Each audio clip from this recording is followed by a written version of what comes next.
women, particularly female journalists and female politicians.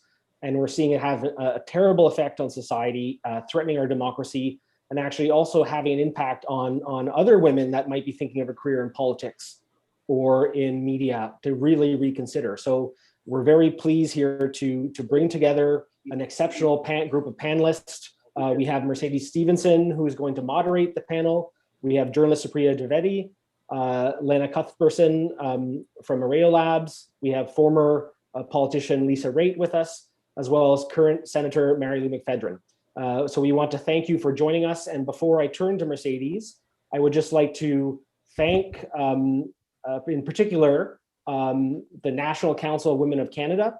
The National Council of Women of Canada was kind enough to be a promotional partner for this event, posting this to their members across the country. In particular, they're doing amazing work to advance women's rights across the country and internationally. And I'd like to thank Patricia Lesson, the president of the National Council, for joining us today. So Mercedes, the floor is yours. Thank you so much. Thank you for having me, and thank you for this opportunity, because it is such an important issue, and it's an issue that wasn't on the radar for a long time, and then it just kind of happened, and it was gaining steam in a negative sense, in a sense of this becoming all too common, and we see it now, and we see the effect that it has on our democracy, on our society, on the willingness of women to participate in public discourse because of the abuse that they will have to take, because of the fear that action will not be taken by platforms where this kind of abuse is being spewed at them. And these feelings of, not just people are being mean, it used to be the joke about mean tweets. It's not just mean tweets, it's threats. It is swarming online of women. It is an attack on their presence in a way that we don't see happening with male journalists, with male politicians. And it's not just the comments about appearance, it's threats to your physical security. And there's certainly a mental health aspect as well with having to deal with all of this. So I thought to start out, we would maybe speak to each woman on the panel about what their personal experience has been.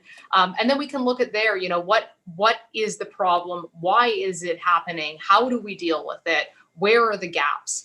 Which I think is an important conversation to be having. So Supriya, why don't we start with you? I know this is something that you've talked about a lot. Can you share with us what your personal experience has been like through this?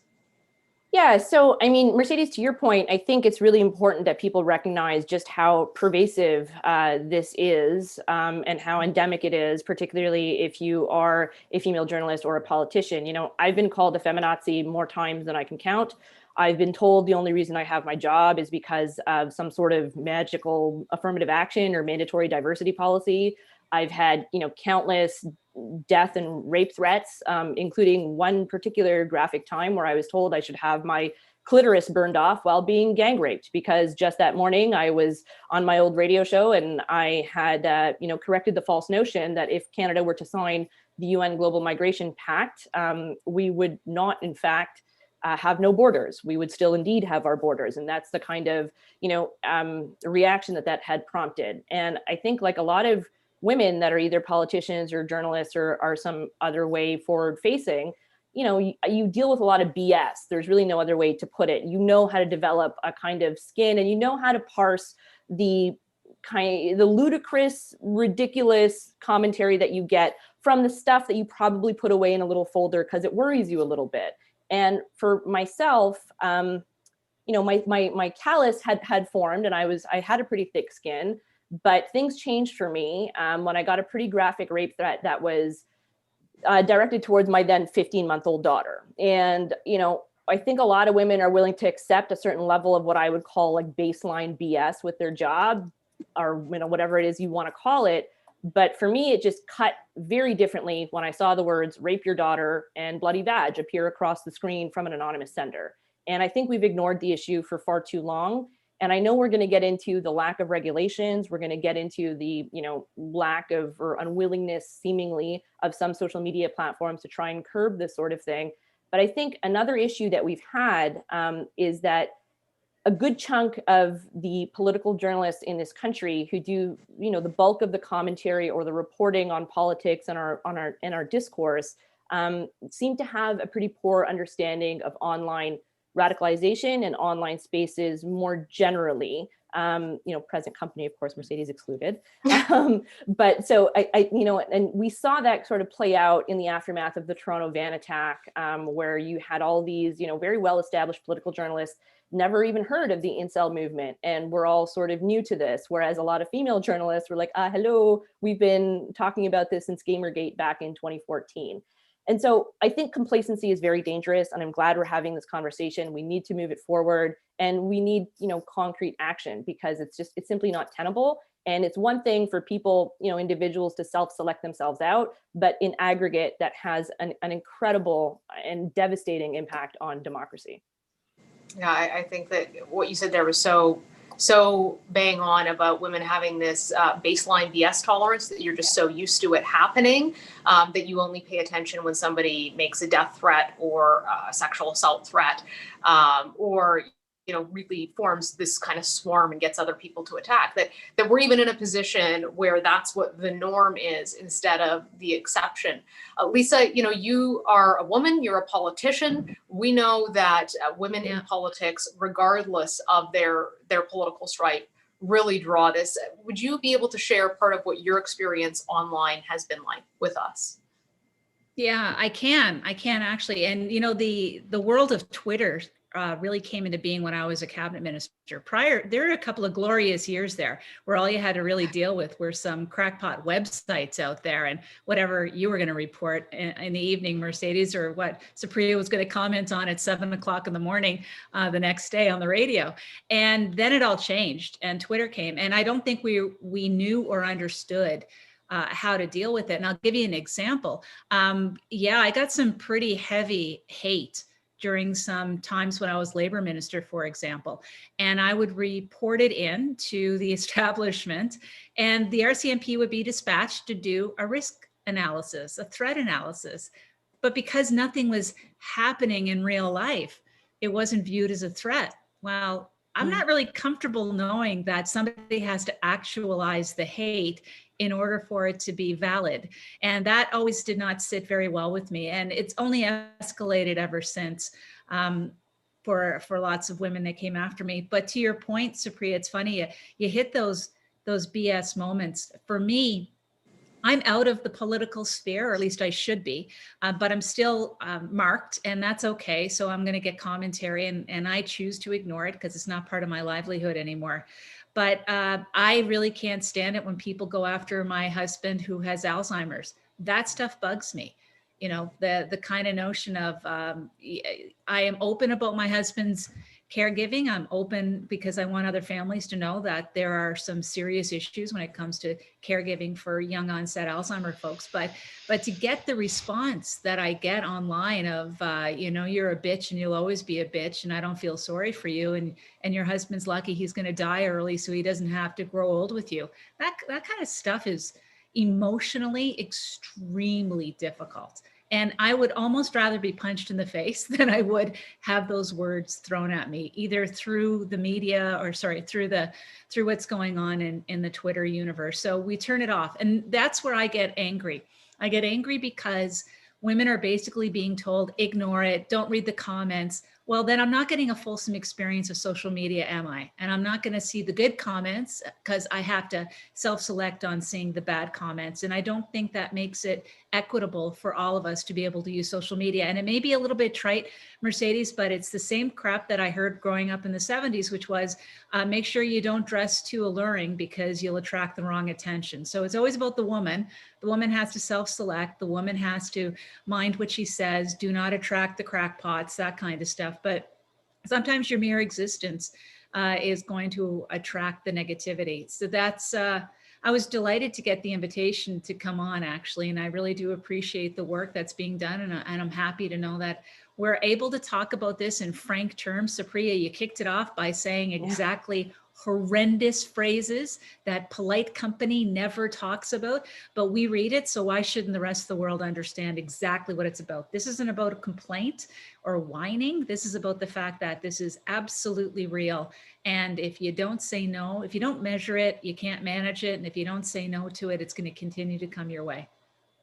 Yeah, and Lisa, to your point on that about, unless somebody is seeing all your mentions, people have no idea what's being directed at you. Occasionally I've tagged someone in a tweet and they will just be shocked because they start to see the replies and they're like, this was this totally innocuous tweet about facts.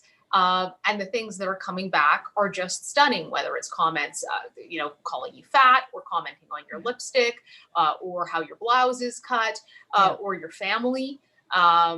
When my father had a massive stroke this summer, he's turning 93, to your point about your husband and Supriya's point about her daughter, people said, I hope he dies. He probably can't wait to get away from you. I mean, it's just, even though it's ridiculous, in that moment when you're already vulnerable to have people attacking you in that way. And then you have the whole separate thing with the physical threats. You talked about the police risk assessment. I've been through that quite a number of times. And it is very, very difficult for there to be any kind of action. It depends on the officer you get. Some are great and will actually go to the person's home and have a discussion with them. And that can be enough to change their perspective or realize that you're not just spewing into a vacuum, you're actually saying this to another person and they find it threatening. But there's sort of this sense from the social media platforms sometimes and from the police of, it wasn't an explicit threat. In one case, I got one from someone saying, I hope you can outrun me, because if I catch you, great, I'll drag you through a ditch, and then going into details of what he would do. But that wasn't a threat because he wasn't actually saying he was going to do it. It was hypothetical. And this is what you're trying to work in this environment. You're in the middle of your day and this comes at you out of nowhere, and it's like a slap in the face. And I think that it's so difficult for women to want to be out there when this is happening and people aren't seeing the full extent of it. Senator McPhedran, I know that you have spoken a lot on women's issues. We were at a conference last year talking about women in international security and the challenges that they face. What are your thoughts on the situation right now? Well, I guess I have one primary thought, and that is that this is the latest manifestation of gender-based violence, and that the way in which cyberbullying of women is sexist, is gendered violence, and is often set aside, or as other members of the panel have given very specific examples, not given serious attention. And I must say that one of the most surprising things for me as a new senator, I've been there for 4 years now, was the peer-to-peer harassment and bullying that I witnessed of women senators, newer women senators like myself, from established male senators. And it speaks to culture, because in every situation where some of us have banded together to try to actually get this practice dealt with, what is the answer that's come back? I mean, it's particular to Parliament: parliamentary privilege. Parliamentary privilege, which to me is mind-boggling. We're talking about the privilege to bully, the privilege to threaten. Absolutely it's privilege, because so far they have complete impunity for their behavior because it's parliamentary privilege. And I think that is really just another demonstration of how the lens, the response systems, the laws, everything that we've been trying to do as a society to respond to, on one hand, what is a new phenomenon because it's online. On the other hand, there's nothing new about this. This is misogyny. This is gender-based violence. It's just a different vehicle. And our systems have not caught up at all. And the way in which, whether you go back to the Montreal massacre and people talking about this being a one-off, but in fact, there was all kinds of evidence of gender-based, gun-based violence. Speaking of guns, my goodness, I mean, senators hold nothing. They're mild compared to what comes in from the pro-gun lobby. And what's on their website, the racism, the sexism, the stalking that occurs, the descriptions that I've received when I have spoken in favor of gun control, or when at a Security and Defense Committee, I might have questioned some of the gun lobby representatives, perhaps harder than what was anticipated, and the backlash that's come. It is in some gender-based violence, and we're not addressing it that way. The statistics tell us, whether it's the social media posting, whether it's the way in which there are references, whether it's the incidents, you have a disproportionate impact on women and girls every time. Yeah, I think it's just astounding that, parliamentary privilege, you think maybe a parliamentarian might want to hold himself to a higher standard, particularly in public. But obviously that's not the case. And it goes to how systemic it is that this is the view, that it's okay, that people don't even self-censor, that maybe they might want to see that, and they're willing to put that out there in public. It's not like they're direct messaging you, just that happens too, but this is out in the open. Lana, I want to ask you, because you're here as someone who is actually in the tech industry. The rest of us are kind of like the political journalism side, which draws a lot of partisan politics. But this isn't just about partisanship. It's about women and how women are treated in this space. What is it like as an industry leader, a tech entrepreneur, a woman leader who is exposed to this online? So it's interesting because my entry into this space is very similar to the panel here. My background is in journalism, and the reason I got into this issue at all is because of my volunteer advocacy work trying to get more women into politics. And so my story sort of goes, I was sitting having coffees 3 mornings a week, trying to convince women to run for office, like over and over and over again. You're hearing the same barriers that women face to entry into public office. And Senator McPhedran, your point is really, really great, because it's gender inequality manifested in this new way. We haven't seen gender equality in politics really in Canada yet. And so as I was sitting with women having coffees, the barrier that they were facing in the online space was farther and farther up the list, until it was the number one thing I was hearing from women for the reason that they were deciding not to run for office. And we're running campaign schools, we're having phone calls, we're talking to the media about this issue, and I'm thinking, like, we got to do something about this. If this is the number one barrier, I need to take action. And so in my sort of like job career where they were paying me on the other side, sort of in fintech is where I was at the time. I came across some work by Amnesty International and Element AI, an AI company that was based here in Montreal. And they had done a study on women in politics and in journalism on Twitter, studying online abuse and using a machine learning system to detect that abuse. And so I thought, could we pair that detection with some kind of positive intervention? And so this is where I am now. The company that I run, Areto Labs, is the creator of a Twitter bot called Parody Bot.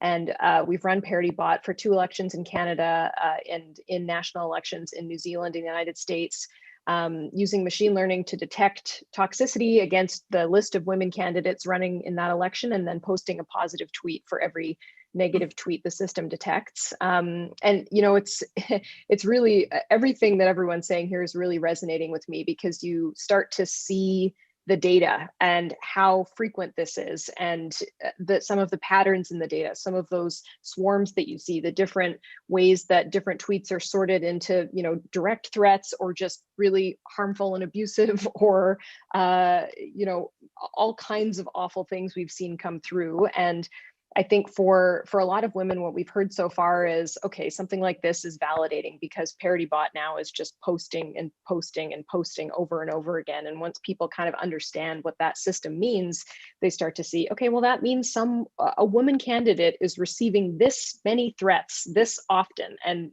this is really highlighting the problem.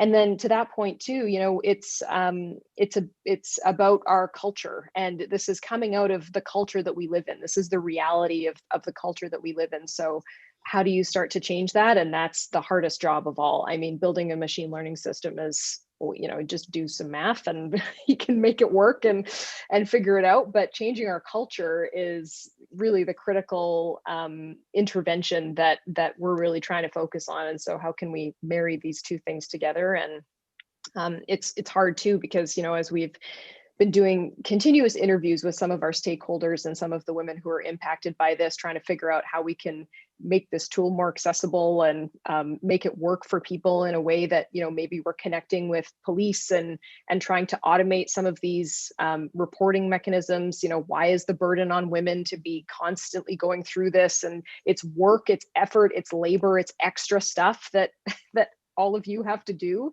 to deal with this problem. And that's, you know, not only taking away from the important contribution that you're making every day, but also making it more difficult for our society to access all of this really great talent that should be contributing to changing this culture for the better. And the frustration for me too is a little bit with the social media companies. Like, you know, great opportunity for me to be running a tech-based social enterprise to try to bring these solutions to the table. But why haven't we seen this from say, you know, some of the big social media companies, some of these companies with so many resources? And I hope that some of what we're doing can maybe start to make some of that change as well. Can I just jump in here? Go because ahead, yeah. I'd really like to pick up on that and make that strong connection to women journalists as well, and the similarity between what women politicians, parliamentarians experience and what women journalists experience. And it's the normalization of gender-based violence to the point where it's really invisible and inaudible to many of us, including those who manage the enterprises that chug along very happily, absorbing and spewing out more versions of that gender-based violence. And I think that it really is time to call out the leaders in corporations, in parliaments. It really is time also to somehow say to each other and to our male allies, or our inclusive, more inclusive gender allies, because boy, if you're a trans person, whatever someone like me is experiencing, or if you're a racialized woman, whatever something I'm experiencing, you can be sure it's amplified as a result of those additional characteristics that are ingrained in who you are. And so how we do that, I think, is a big question, because the other aspect of normalization of the gender violence that defines our daily reality is that you don't want to be pussies, right? What's the biggest insult? You don't be a girly about it. I mean, the number of times that something has happened, again, just going back just quickly to the Senate, where, you know, I'm a longtime feminist warhorse, right? That's who I am.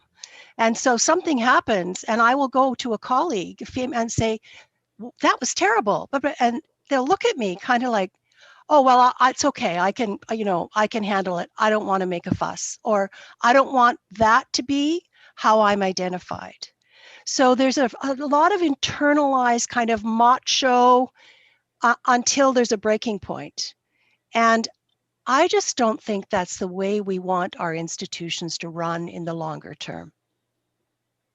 I think you're so right about that, Senator. And this story that I've been working on women in the military, I had a very senior female officer call me last night. She was very emotional and very upset because she'd done an interview a few years ago where she'd said things were getting better. And she said things weren't getting better. Why did I say that? Because I thought maybe it would make it better if I said it was better, that it would be positive. And now I feel like I betrayed other women, and she has this guilt, which she shouldn't have. She was trying in her own way to get her foot in the door, to make it better. But you're trained that if you're complaining about it, you're the problem. You're supposed to be tough. It's on you to document the evidence. I mean, if all of us, I'm sure, have dealt with the police at some point, and they'll tell you, well, can you go find all this and submit it? And you're like, great. So now I have to go read all of this to essentially do your job, so that you can look into it, and I have to go through and read it all. And it can be very traumatizing, especially when there's literally at times thousands of tweets. I mean, I remember when I broke the story about Andrew Scheer stepping down as conservative leader, I had to take Twitter off of my phone because it was exploding with people who were doing things like posting my photo with a former partner who they didn't realize I was no longer with, and saying, this is what she looks like, go find her.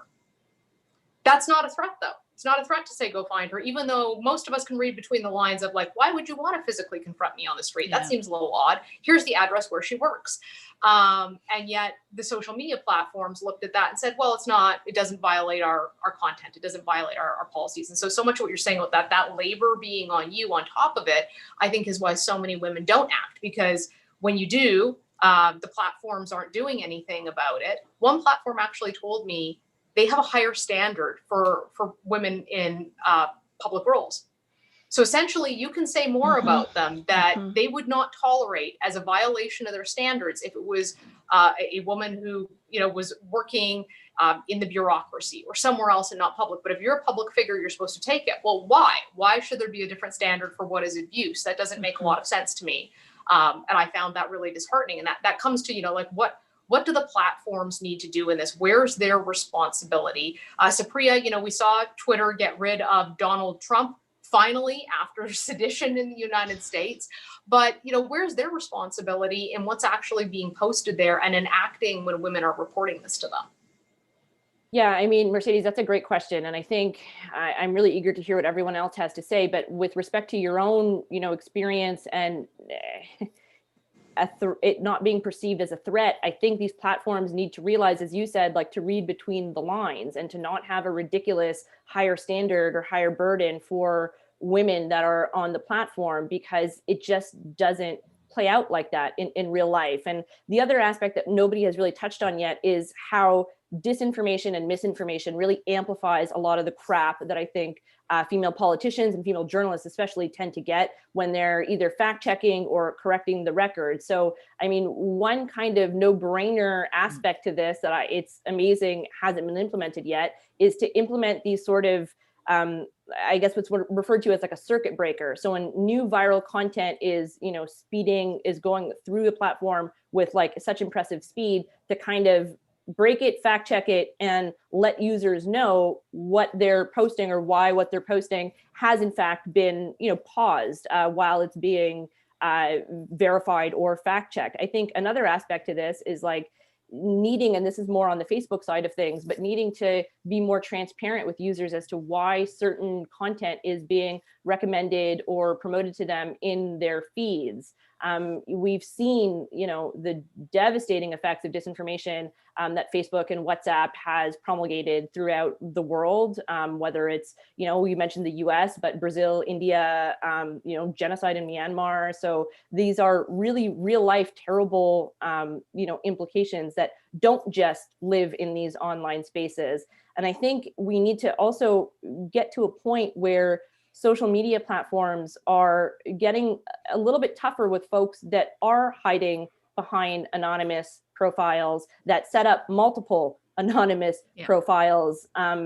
And I'm sure, for example, you, Mercedes, or Lisa, or Senator, or Lana, like I think as you're going through and you're the target of something and it's kind of like a campaign against you, you get to realize that the language is often used is the same. Mm-hmm. So it's either like an automated bot that's, coming after you if it's identical, or if there's certain keywords or certain, vocabulary that's being thrown at you. And it's just, we're not really seeing any action yet. And it's a shame, because our lives we can't self-select out of social media. It's completely intertwined now with how people live in 2021. And so it's really easy to say, oh, just delete your account. And it's like, well, okay, if I delete my account and I'm like a producer for a major talk show, how am I supposed to, keep up with trends and news? If I'm, a politician and I want to get the message out there, I want to be available to my constituents, like, how is that protecting democracy? And it's not. And so I think the social media companies really do need to listen, because the alternative is having governments regulate them. And I certainly don't think that's what the individual platforms would like. Well, and people say, oh, it's just Twitter. It's just Twitter. Well, if you walk down the street and random people yelled at you, which is what it's like, and that invasiveness into your space, it shows up on your phone. You get the alerts. You can turn them off. I never used to block people because I was a journalist and I felt, like people are supposed to be accessible. My views on that have changed. I use the mute button a lot, and I shamelessly block now because you don't have to put up with this crap essentially at the end of the day. And it does have an effect. I mean, Lisa, you have seen the effect of this. You've seen the different platforms. What are your thoughts on where you have seen platforms fall short, or what they need to be doing to address what is happening specifically against women and to take it seriously? Because I think we often hear it's only online, and there's a lack of recognition that in many cases that we can outline, what started out online translated into actual violence against women. Yeah. So, I'm now happily out in the private sector. And I think the biggest shock for me is the complete unawareness of folks in normal life, not journalism, not politics, not profile, that they have no clue this is happening. And they just think that you're exaggerating when you talk about these things. So I think for me, the issue is that broader civil society has not realized how deep a problem this is, to the point where they themselves say to the social media giants, we've got to do something to protect our daughters. We've got to do something to protect our sisters, our mothers, because this is what is happening. But it's more of that's what you get for being a politician, or like Supriya said, you got to grow a thick skin. But so we need to do a lot more when it comes to educating the folks around the water cooler. And trust me, they don't even want to hear about it. They do not even want to have conversations about what happened to you in the past or going into the future. And that's the wall that I think we have to get through. Oftentimes in politics, as you know, you say you don't provide a solution to a problem till the general public knows that it is a problem. And I don't think the general public knows that it's a problem. We know. And are they waiting for something to happen like happened in the UK, where we lost a member of parliament, or what happened down in the United States where a US senator was shot? I mean, is that how far this is going to have to go before we have the reality of the wake up call in the rest of Canada? And I would just add one more thing too. Part of the reason why this gets really difficult in terms of discussing is it oftentimes gets polarized on partisan issues. So it's the conservatives that are the ones that do this. It's the right wing that are the problems. And we cite lots of experiences and we cite lots of examples. I don't know what the preponderance is, but I can tell you it wasn't conservatives saying those words to me. It is crackpots. It's people who have just general hate, and they may want to go after you on a partisan basis, but a lot of times it's not about your partisan stripe, it's about the power you hold, and they want to take away your power. And that's why dividing it out on a partisan notion is, I think, may not help us get to the right answer all the time. You shouldn't have to have a competition of who is hurt more in terms of words being said at you, or how many times the words have been said to you, or this percentage. You can't define who it is out there doing it, other than the fact what the senator said, which is somebody who clearly has a gender-based issue and they want to use violence against women. Could I jump in and absolutely kind of close the circle here? And I'm kind of putting on my former academic hat in responding to what Lisa just said, where it was something, I'm paraphrasing, they don't care. But you know what the research tells us about the single most effective means within our societies? And this is based on a 50 plus country study that was conducted over 10 years. And the question in the study was, what were the existing mechanisms or bodies within societies across 50 countries? Was there anything that actually made a difference in addressing gender-based violence and reducing gender-based violence as measured in terms of laws and policies and changes? And guess what? The answer in the research is that it's feminist, community-based organizations. And in the larger general public, I'm sure that's true. There's not that level of awareness.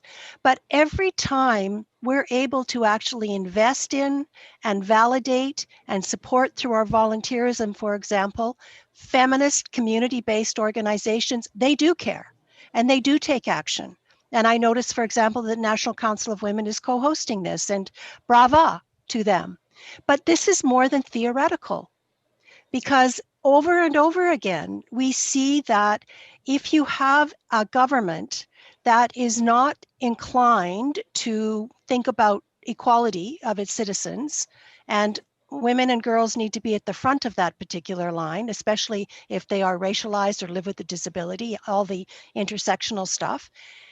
If you want to cripple a society, you go after the women. And it's investing in the organizations that actually are accountability mechanisms. They actually are the single most effective way to try and end the impunity that is rampant within every single institution of our society. Yeah, I think that's such a great point. Where are the voices other than when we're doing things like retweeting? And I will retweet some of the tweets I get, and then people always say, you shouldn't do that. Don't give the trolls traction. It's not giving the trolls traction. It's showing this is what happens to women online. Mm-hmm. And by the way, I will, give credit too, that there are lots of male colleagues and men and allies out there who jump on and say, this is unacceptable. And they're horrified by it. But, there's, you don't sort of get the sense that there's any big national organizations who talk about this. Who highlight it. Lana, it's such a fantastic thing that you have this parody tweet that not only is showing what's happening, but is countering it with positive. I'm wondering if you can give us some insight, because we all wonder, how do they assess this stuff? Do we know internally, like, who's making decisions at these big social media companies about what the policy is, about who's trying to influence that, about who's making the individual decisions on whether or not a post should be taken down or someone's account should be deleted, or why some platforms are still allowing, anonymous people on there to be spewing this kind of hate? So I can share what I do know, but there's a lot I don't know. So at these platforms, in my understanding, there's sort of a blended approach right now between human content moderators and machine learning platforms and algorithms, some of the ones that we're using to detect toxicity. And, those are, the state of the art of those is imperfect. Language is very difficult. There's lots of context. There's reading between the lines, as we've talked about before.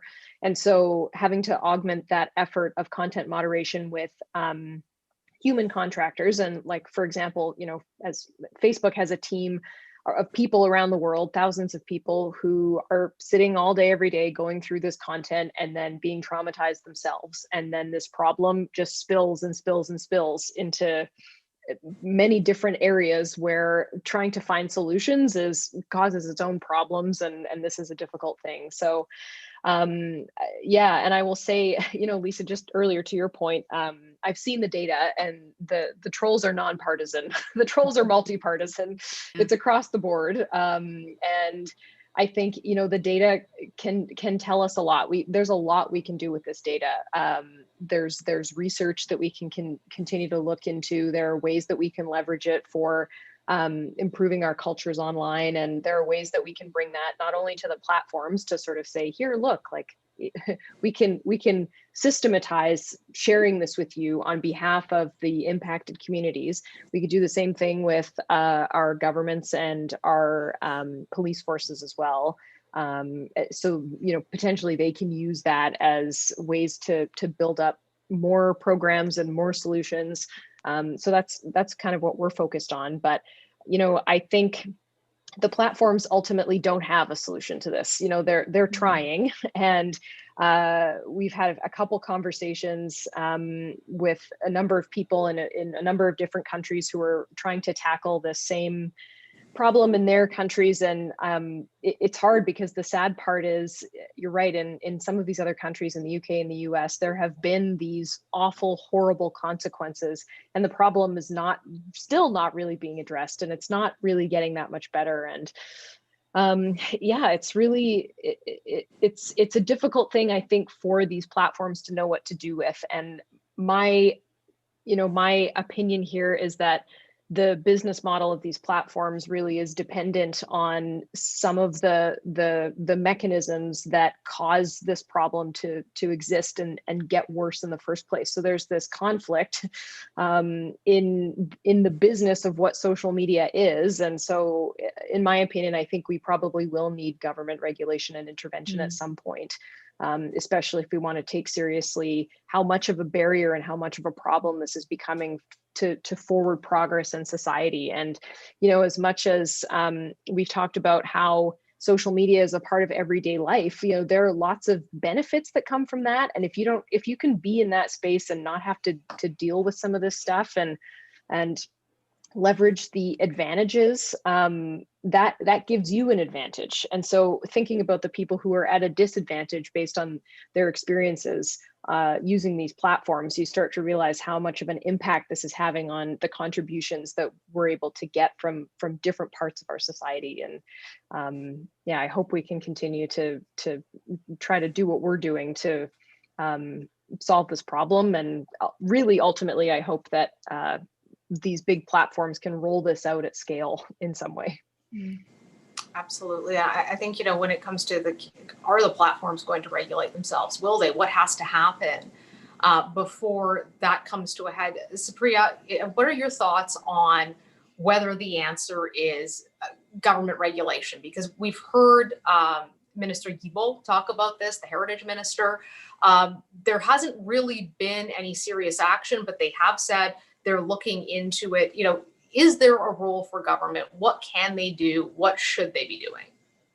Yeah, so I think ultimately government regulations here are needed, but we think we need to realize that the only reason why they're actually needed is because the social media platforms themselves have either opted out of self-regulating or have done a pretty crappy job of curbing a lot of what we've talked about, right? And to Lisa's point about the partisanship, and by the way, Lisa, as somebody who tends to go left of center, I can 100% back you that there is no partisanship to the misogyny that people receive. But I worry about that ensuing discourse and the narrative that will happen once, whether it's this government or the next government of a different partisan stripe, if they were to do it, what kind of disinformation and misinformation ends up on those very same social media platforms that they're then trying to regulate. So whatever regulatory framework I think ends up ultimately being enacted, it has to be able to achieve two fundamental goals. One is that it obviously needs to preserve the right to free expression, right? And we don't want to go down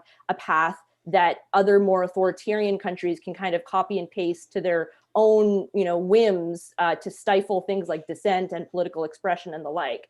But I think the other one is that whatever government comes up with, it's going to have to be demonstrably more efficient than self-regulation. And I think that is ultimately the harder hurdle for any government to clear here. And I think we have, some examples. I know Germany has put out a few years ago, I think it was 2017 or 2018, with their own rules and regulations. And there's been a lot of criticism with respect to that model.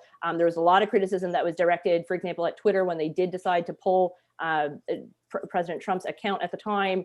But, going forward, we have to ask ourselves if not self-regulating or not implementing, government style regulations for this, what's the alternative? And I mean, the alternative is that we're all basically living in a world where nobody can really agree on what's true and what isn't. And I don't think we really want to be in that space. And I think we're already starting to see a lot of what the effects of that sort of new dystopian reality could be. And that gets really dark and really dangerous really quickly. Yeah, and there's sort of this bizarre world now where basic facts are gone. We did an interview with the Prime Minister, much of which was retweeted with me with heart eyes for the Prime Minister. I'm in love with him. We're having a child together, all kinds of amazing stuff because I smiled when he sat down, which I do in most interviews when someone joins us. And this is how you get it on both sides. But there was sort of this whole thing about whether we'd fake the interview, because it aired on Christmas Day, even though we'd actually tweeted the day we taped it saying, hey, we taped an interview with the Prime Minister today. But even basic facts like that, well, the weather was different, so therefore it's all a lie. And this blows up on social media on Christmas Day. You look at that and you think, okay, this is not factual. At the same time, I'm a journalist. I get very nervous of things that regulate free speech. I get very nervous of things that regulate who can say what. What is journalism? It can be used very easily and very insidiously to direct things in a certain way for authoritarian creep. I mean, at least you were a cabinet minister. How does a government address this in a way that preserves freedom of speech, legitimate criticism, legitimate concerns, the fact that people do have a right to their opinion, but preventing this from becoming toxic? Yeah, but here's the point for me that, yeah, it's a thorny problem, but it doesn't mean that you just can ignore it. Because I think the risk associated with ignorance is far greater than the risk of getting something truly wrong. I think, as pointed out, it's very clear that an ultimate ban and determining what is the right speech and who gets to say what, that is difficult. And that's going to be something where there's going to be a lot of criticism, but you don't have to go very far, like Supriya said, to see that you make a decision, it can get spun, as we like to call it in the vernacular, it can get spun. And then all of a sudden, people who don't have the sophistication of knowing the difference between a narrative and a positive gloss on a piece of fact and then just making stuff up, they end up rallying around. I mean, I saw an interview with Mitt Romney yesterday, and he said that if Donald Trump seeks the Republican nomination in 4 years, he's going to win it.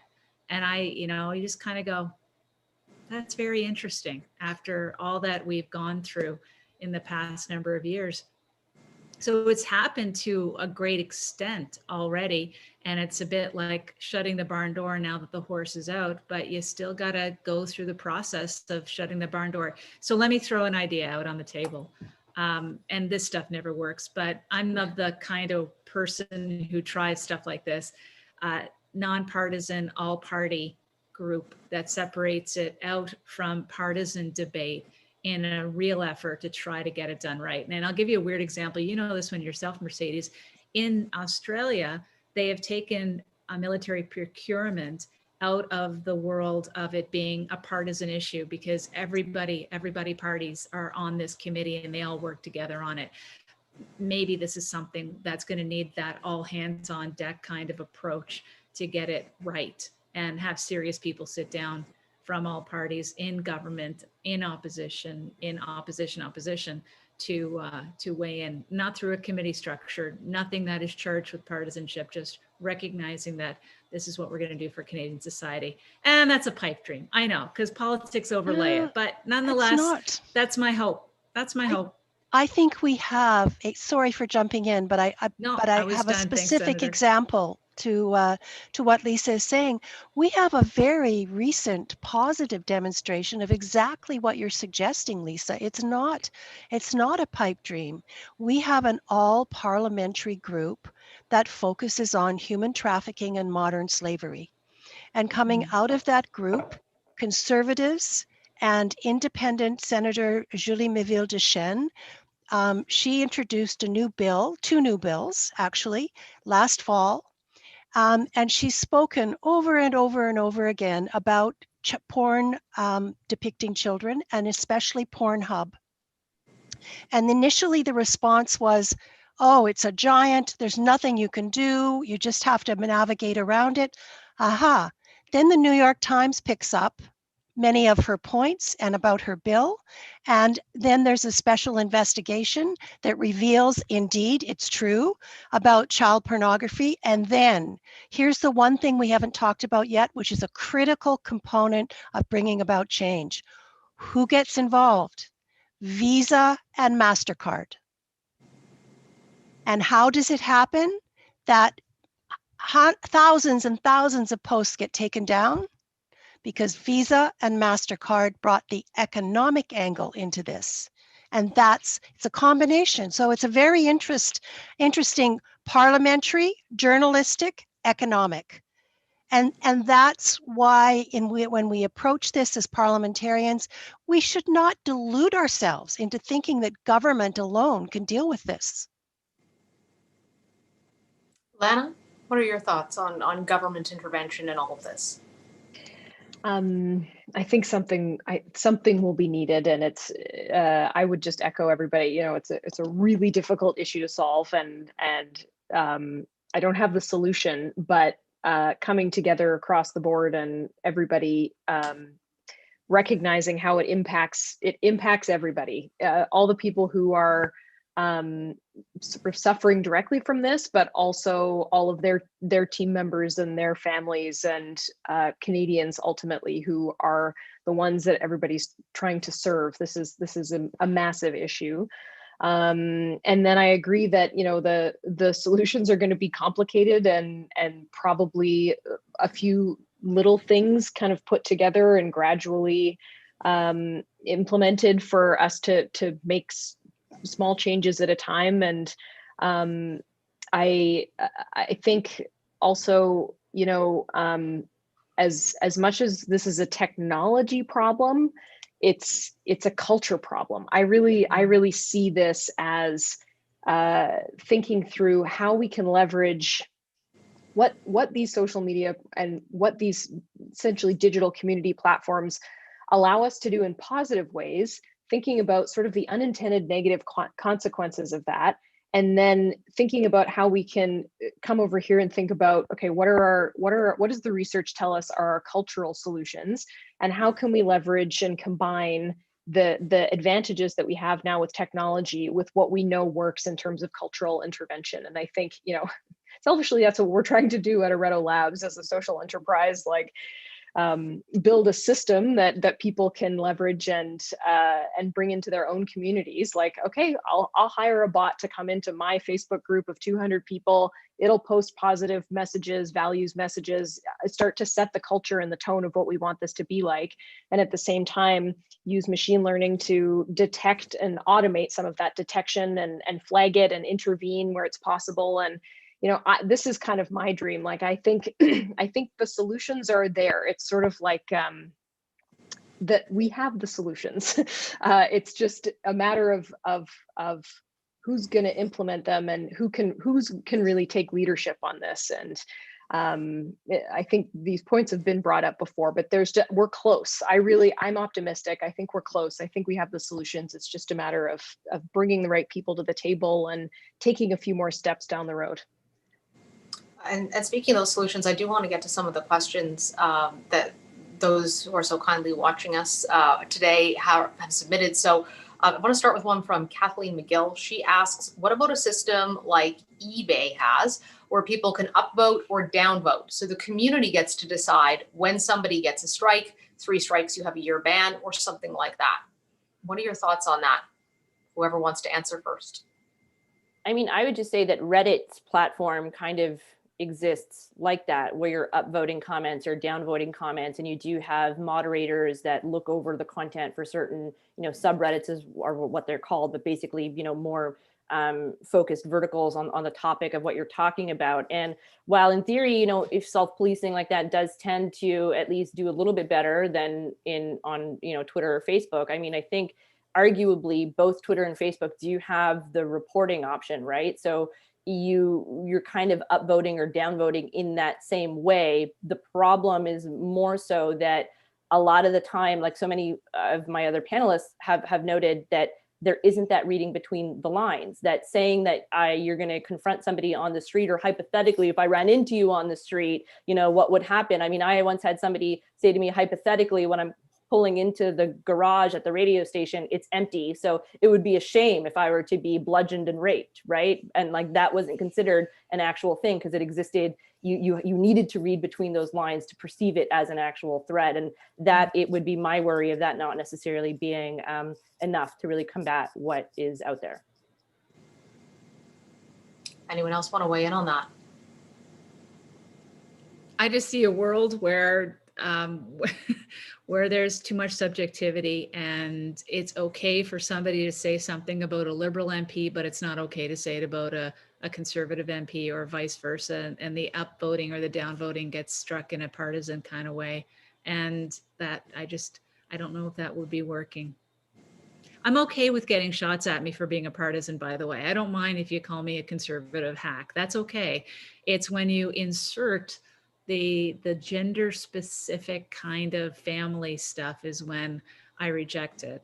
So I can take my lumps, and same with you, Mercedes. If somebody said that you're, you know, a hack, that is not gender specific. But if they said that you're a whore of a hack or something along those lines, it's different. It's very different. Absolutely. I would, criticize the stories all you want. You want to say I'm a terrible journalist. It's not a story. That's all fine. When you start getting into the, so who did you sleep with to get that story? That's a whole other ballgame. And I've remarkably never seen that asked of one of my male colleagues. I'm not saying it's never happened, but I don't think that it happens with the same kind of frequency, especially when you are covering fields that are not traditional to women, like defense and security, military, industry. That these kinds of comments pop up that I just never see come up with male journalists, or, I haven't seen my male colleagues accused of being in love with the prime minister or with Chrystia Freeland. You have a little girl crush on them, these kinds of terms that are used to undermine your professionalism, your credibility, your character, and they're uniquely gender-based. I just want to make sure, Lana or Marilou, did either of you want to weigh in, if I can talk, on this question before we go to the next one? Let's go to the next one. Okay, so my next question comes from Maddie. She says, thanks for putting on this webinar. Everything said resounded powerfully with my personal online life. My question is, due to the fact that most people online have no idea what kind of misogyny and abuse goes on in the comments, do you tend to publicly share some of those nasty posts that get sent your way? I tend to publicly share, retweet, etc., and block out that person's name because while I don't want to give them press, I also want others to know the reality of what happens to women in media. I think that's a great question. That's one I've struggled with, is whether I put someone up and you see their name and face when it's on there, or their account, so that they then get basically publicly shamed. Do you want to expose someone else to the same thing that's happening to you, but you also want accountability? How do you deal with that? I can. So I can. Go ahead. Go ahead. Okay, I'll go. Yeah, this has been part of our issue as well, thinking about how to tackle this. And so, in my advocacy space, trying to encourage more women to run for office, the part of it is, okay, how much do you highlight this issue to make it seem scarier, maybe, or to seem like it's more of a barrier than it is? There's this part of it, and we've had comments on some of the work we do over here.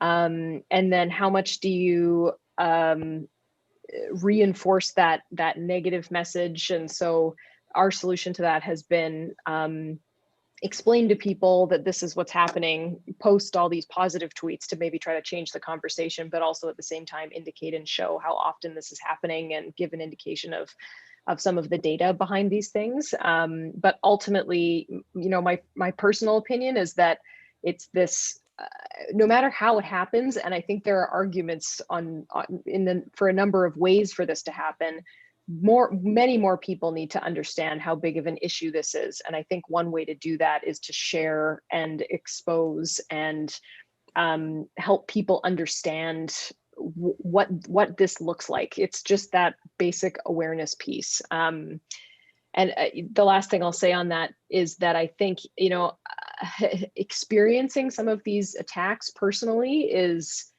everybody here can relate to this. I'm sure it's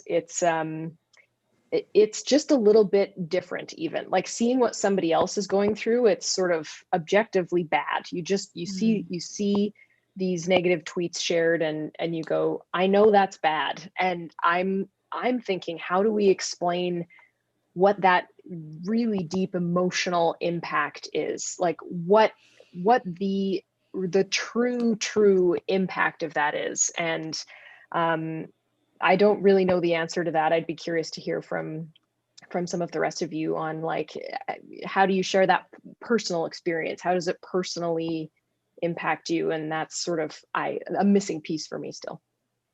I'd like to take that in a somewhat different direction and move from the personal to the larger picture. And I actually think that what's deeply at issue here is democracy. And I think that it's very important that we give voice and that we listen respectfully when individual reports are made.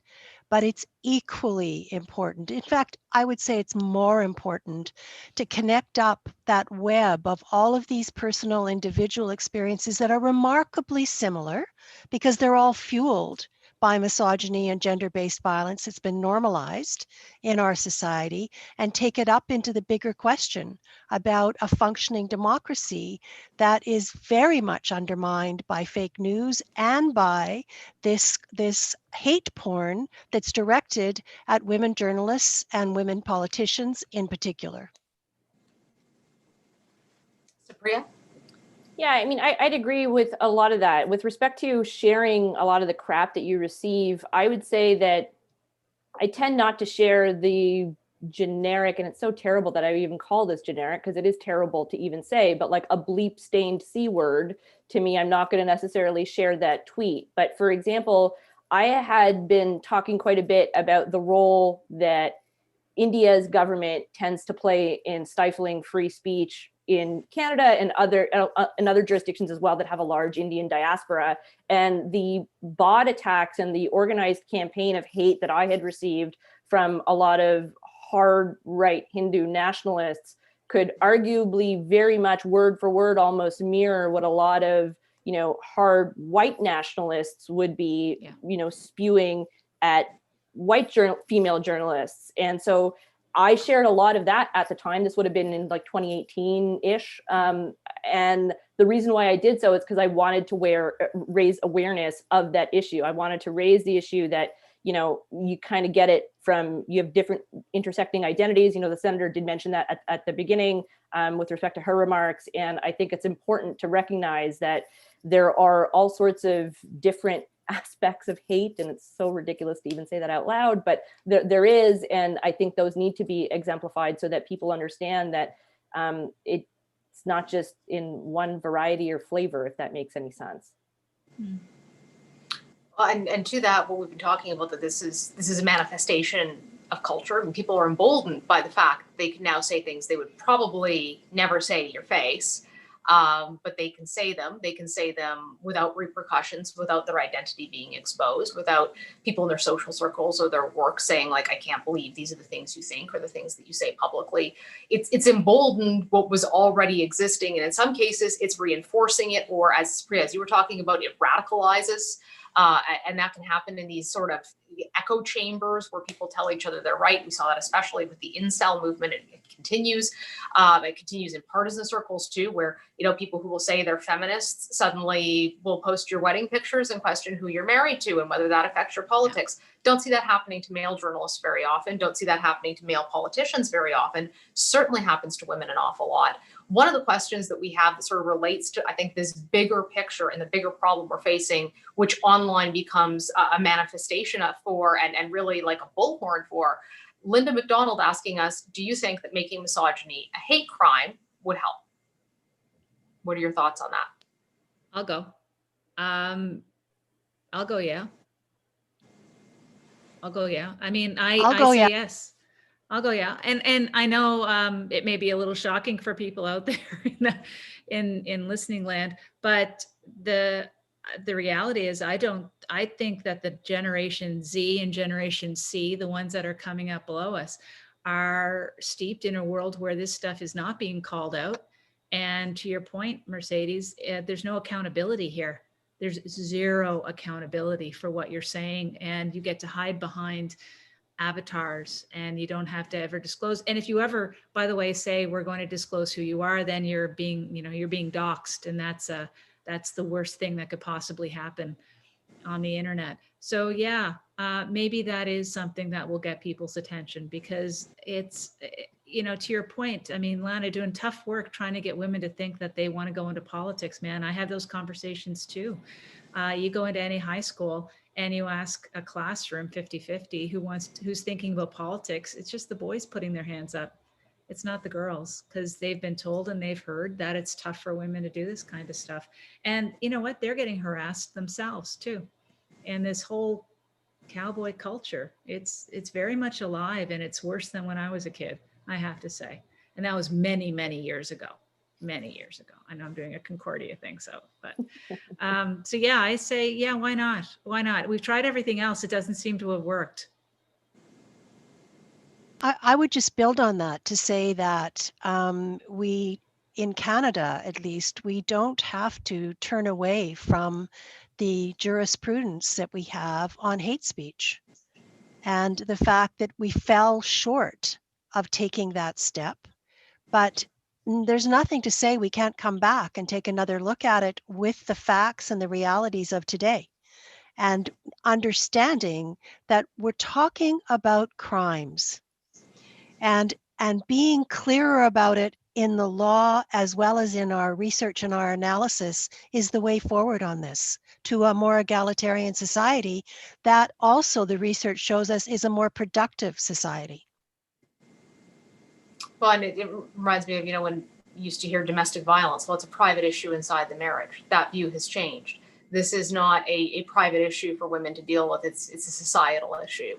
And as you're saying, looking at that as crime, looking at that as, you know, is that something we should be criminalizing? How do you do that? I know there was a discussion around it being terrorism after the van attack in Toronto. Do we look at this as a form of terrorism? Is it an ideology that has a political end, and the political end is to disenfranchise women? We don't have that long left, and I want to make sure that we get our final thoughts in on all of this. I would ask each of you, as we come at this, to offer as well anything you want that I have missed. Obviously, you're free to offer your thoughts. We're valuing them so much, but to also highlight, you know, how does this affect, because we started out by talking about our democracy.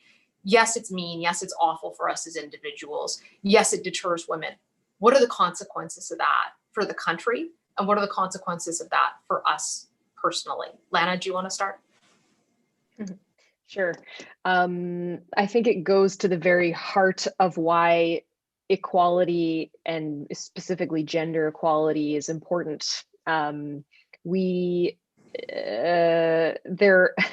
are just endless. I could talk for another 2 hours about that topic. But ultimately, we as we want to improve our society, we need the equal access and full contribution of everybody who wants to apply their unique talents in freely to whatever pursuits they choose. And specifically with journalism and politics, such high stakes, important roles in our democracy.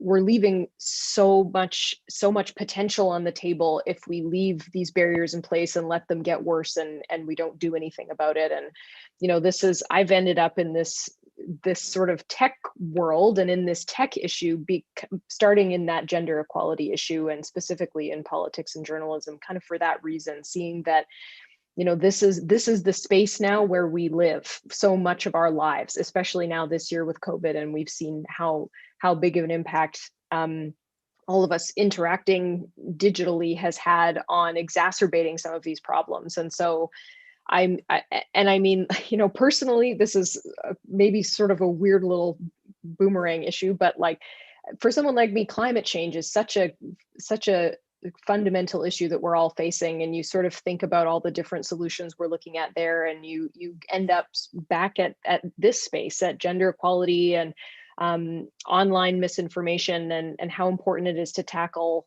this issue for the sake of so many other issues. Yeah. Thank you, Lana. Supriya?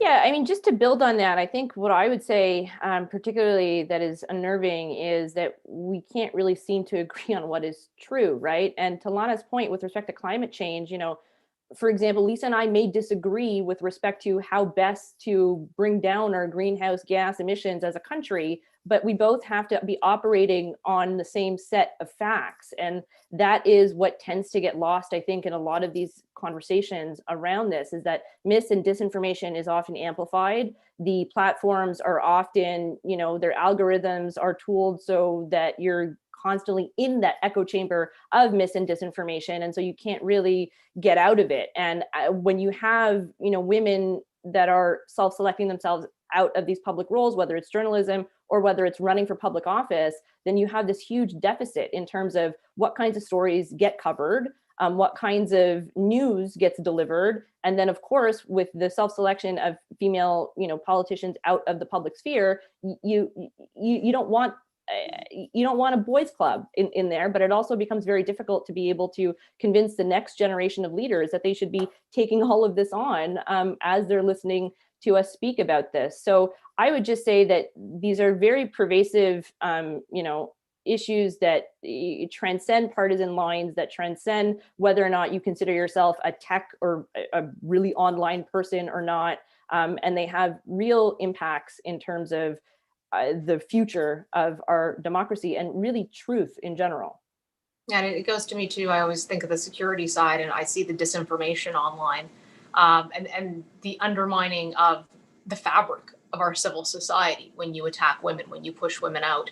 And what one former very senior special forces assaulter said to me, who, the epitome kind of what we define as being hyper masculine. He said, all of the countries that I have been in where women do not have power, where women are not at the table, where women are not engaged, those are the countries where you have really big problems. The more you introduce women, the more you stabilize a country, the education, the entire family systems, democracy, all of that.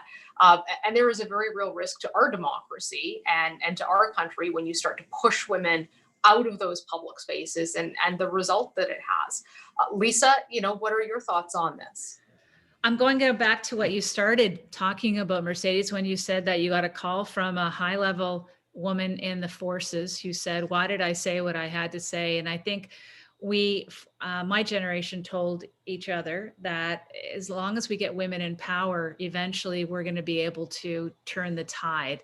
That's when it's all going to happen. And I think my big aha moment is that you can place a lot of us in positions of power. You need to have a lot of support in order to really make the changes, because this new social media phenomenon is something that's come out of nowhere. And I truly do believe that we're not as well placed as we were 15, 20 years ago for the next generation of women leaders, to be honest, because of this hurdle of social media.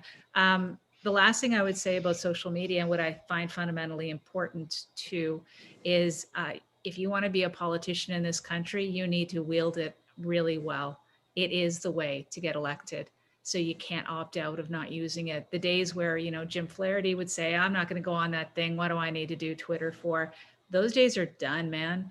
If you're not engaged with your community and doing it, especially through social media, you're going to have a really hard time getting a name out there or being even somebody that they would consider voting for. So if you're making it a toxic place for women to go, women aren't going to go, and they're not going to be able to even get to the starting line of all this. It's even before the concept of, do I really want to subject myself to this kind of crap? It's kind of like they're not there. And we didn't even talk about Snapchat yet. And we didn't even talk about Telegraph and all this other stuff that continuously pops up. That is the next generation of stuff to be concerned about, to worry about. Senator McPhedran, I'll give the last word to you. And I'd ask if maybe you can touch a little bit on what Lisa said there too. In addition to your own comments, you were thinking about what do we do to equip women to be in this environment on social media where it is so critical to so many of our jobs, to success, and yet you're exposed to this incredible abuse. How do we approach that? Well, I think we have a short term and we have a long term. And I want to just, many may not even know this, but in December of just 2 months ago, the Senate of Canada reached gender parity. So the place where I work, the women haven't fled. And the majority of senators appointed by the Prime Minister's recommendations are women thus far. And I think that it is a workplace that is changing, but in the bigger picture, in the short term leads to the long term. And the short term strategy here is to understand that actually this is probably one of the few places where we can be truly intergenerational. We can be having exactly this conversation with 14-year-old girls and boys, and other gender identified youth. We can be having exactly the same conversation as we're having here today in this multiple generation conversation, because the meeting place, the common understanding, the common values, the common ground is actually about the kind of messaging that is extreme, that is obviously and truly violence, and is gender-based violence, and is misogynistic. And as a result of that short-term reality of the common ground, I do believe that we can move to a longer-term reality where we have to be multi-sectoral in our approach. We have to understand there's the political, there's the media, and there's the economic. And these are all big components of what we need to be doing together. Typically, though, change in a democracy starts with a government responding to civil society. So that's, I think, where we are today, and conversations like this are absolutely critical. And I think we need to continue to work together, and we can make some of the fundamental changes that we need to make. Thank you for including me today. It was a pleasure. Thank you to all of you. I mean, it's difficult to talk about your personal experiences, especially with what Lisa was saying, that you grow up. It's tough not to say anything. Just get in the room and you can change the room. And now I think that culture is changing and shifting to say you can be in the room and you can also call out what's happening in the room that actually is not okay. I just want to open the floor before we wrap to see if there's anyone who wanted to mention anything that we have missed. Great moderating, Mercedes. Oh, you're very kind. Thank you. Well, I thank you all so much for doing this and for drawing the clear consequences between not just what's personally difficult. It's not about hurt feelings. Yes, there's real mental and physical health here, but there is the health of our nation. There's the health online of our culture, of where the country is going, of how our institutions play out, of how this affects women in public life. And thank you so much for our wonderful hosts for having this conversation, because I think it's long overdue and it's really important, for giving us the platform to be able to do this and discuss it honestly and openly about what is truly going on. So with that, I'll hand it back to our hosts. Thank you all for joining us today. Thank you, everyone. On behalf of my colleagues at Concordia University and behalf of Migs, we're very happy you took time out of your busy schedule to talk to us. Some of your experience, it's heartbreaking, and it gives us more fire in the belly to do something with this project and to try to come up with strategic ideas to deal with online misogyny. So thank you, Mercedes, Supriya, Lana, Lisa, and Senator McPhedran. Thank you so much.